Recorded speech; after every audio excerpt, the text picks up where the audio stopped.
Ada orang Arab Badui datang pada Nabi sallallahu alaihi wasallam, dia mengatakan, "Oh, kama qala ya Rasulullah dullana."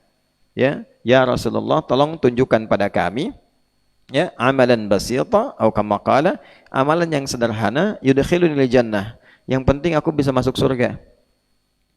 Dullani ala amalin basitin yudkhilunil jannah atau kama qala.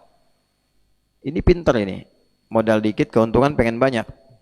Enggak usah rumit-rumit ya Rasulullah.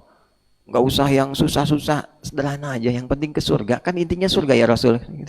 Nah, ini orang desa datang ke Nabi, konsultasi. Dulu orang Baduy itu pinter-pinter, banyak sekali hukum-hukum turun karena pertanyaan orang Baduy dulu tuh. Jadi jangan anggap rendah orang desa. Jangan anggap rendah orang desa itu. Ya, keutamaannya banyak. Masya Allah.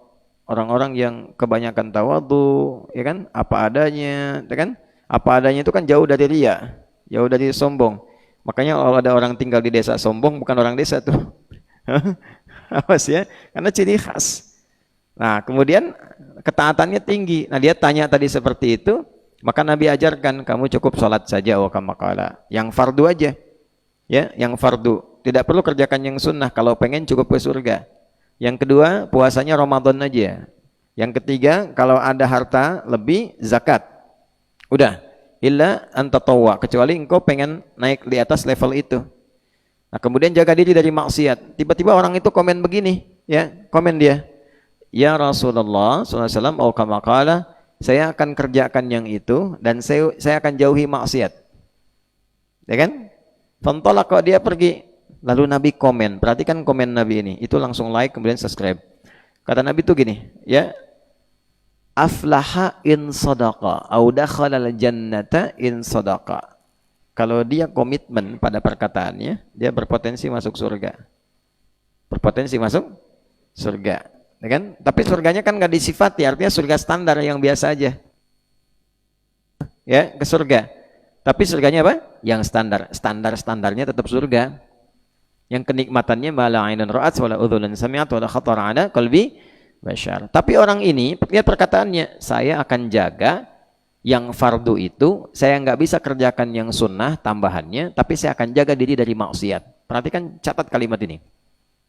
Ya, saya kerjakan yang fardu, saya tidak tambah dengan yang sunnah. Tolong dilihat asbabul wurudnya, jangan cuma sampai situ, paham ya? Karena tinggalnya di mana tadi? Desa Baduy. Orang Baduy Arab, desa Arab beda dengan desa kita. Baduy di Arab itu artinya tinggalnya di padang pasir. Sudah pernah ke padang pasir belum? Nah, padang rumput kan sudah pernah kan? Kemarin kita ke bukit ke atas kan padang rumput, sapi banyak, ya kan? Makan rumput di mana aja, nyebar. Kita baru datang dia udah lewat, lirik sama Sidki. Oh, gitu kan? Lewat lagi tuh. Padang rumput, rumputnya banyak. Di padang pasir cari sapi, nggak ketemu. Nggak ketemu. Kenapa? Karena medannya tidak mudah, nggak sama. Kalau sudah badai, itu pasir bisa pindah, bikin gunung di tempat lain. Tuh. Saya pernah tuh ke Sahara itu, naik ke atas itu nggak mudah. Ban, mobil besar, sebagus-bagusnya, dikempesin dulu buat ke atas. Ban dikempesin tuh buat naik ke atas. Ya kan? Yang nggak kempes cuma unta naik ke atasnya. Yang paling menarik kalau sudah ada badai, ini misalnya pasir begini nih, kayak ombak-ombak di laut aja. Kena sama angin besar, pindah ke tempat lain, jadi gunung lain, jadi bukit. Ya. Kadang-kadang bisa kamuflase. Ya. Kamuflasenya bagaimana? Kita nggak tahu bahwa yang pasir itu misalnya ada batunya atau tidak tuh. Itu juga bisa bahaya. Kalau tahu-tahu lompat, ternyata yang ditutup oleh pasir itu batu. Kan itu nggak mudah. Kemudian kalau dingin betulan, sudah dingin, ada badai. Tinggalnya nggak mungkin bikin rumah tembok kayak begini. Pasti bikinnya tenda. Karena supaya bisa pindah-pindah nomaden. Kalau ini ada bahaya, pindah tempat lain. Yuk bikin tembok ngangkutnya gimana? Ya kan? Kalau semua dibikin ya hilang padangnya, hilang pasirnya. Sehingga apa yang terjadi? Mau tahajud tidak mudah. Mau puasa, ya kan? Wah, tiap hari puasa nggak dapat apa-apa. Mau sholat sunnah, begitu mau sunnah ada badai misalnya. Tidak mudah medannya. Karena itu dia memutuskan, saya akan konsisten dengan amalan saya. Yang penting saya kerjakan benar, tapi saya nggak bermaksiat. Tuh. Kenapa? Karena sekali dikerjakan maksiat pindah, sudah targetnya minimalis, maksiat habis. Itu maksudnya. Nah, sekarang Anda kalau mau ambil target ini, mesti ditimbang dulu situasinya. Sama nggak tempatnya dengan yang tadi? Sifat kedua dengan maksiat, misalnya, sifat keduanya.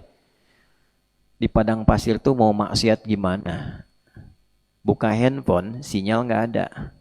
Gitu. Ya, mau nonton Hafid Mira, ada Hafid Indonesia, ada Hafid Mira, ada macam-macam tuh. Mau dibuka tuh nggak bisa, nggak ada sinyalnya, Pin. Ya, nggak bisa. Mau lihat Supernosa Kultum, bisa. Sinyalnya habis. Jadi nggak kesempetan ngelihat konten-konten yang nggak jelas, pornografi apalagi porno aksi, nggak ada. Maksiat-maksiat nggak terbuka. Ya, mau ke mall nggak ada. Ya, nggak ada pajangan-pajangan yang melahirkan maksiat. Binatang ya emang begitu, binatang nggak ada yang kerudungan, ya kan? Yang ada apa? Nah, lihat kadal, misalnya kadal gurun, bob, ya kan? Lihat unta lewat gitu kan? Unta nggak pakai jilbab, ya memang sudah begitu. Binatang kan nggak pakai aurat, jadi potensi maksiatnya kecil, itu maksud saya. Ya, antum di sini baru buka handphone sudah bisa maksiat, ya kan? Lihat handphone, status orang yang dilihat tuh, ya kan? Lihat foto profilnya, punya istri, lihat istri orang, ya kan? Nah tuh, ayo mana tuh? Oh, yang perempuan juga gitu, punya suami, lihat suami orang, pantengin statusnya, lihat-lihat, masya Allah. Nah itu potensinya banyak. Sudah begitu, pengen pasang target minimal, ya kan? Baru sholat aja sudah kadang-kadang mengeluh. Baru sholat sudah bicarain, yang dibicarain imamnya. Untuk imam mentang-mentang baru datang, bacaan panjang banget. Kenapa? Panjang amat, si amat aja nggak panjang. Nah, itu ketika dilakukan itu bisa memindahkan pahala kepada yang dibincangkan. Jadi kalau targetnya cuma minimalis, habis. Untuk itu pasang target yang tinggi. Muhibbin, nyangkutnya mutakin, ya kan? Muhibbin, syukur-syukur nyangkut muhsinin, ya kan? Dari muhsinin jadi muttaqin, muttaqin jadi mukminin. Paling sial banget masih muslimin deh. Nah, itu poinnya. Ya, jelas? Kan nggak mungkin pasang targetnya muhibbin jadi kafirin, kan nggak mungkin. Ya kan? Atau munafikin, itu mustahil. Nauzubillahi min dzalik. Ya. Jelas? Halo, jelas?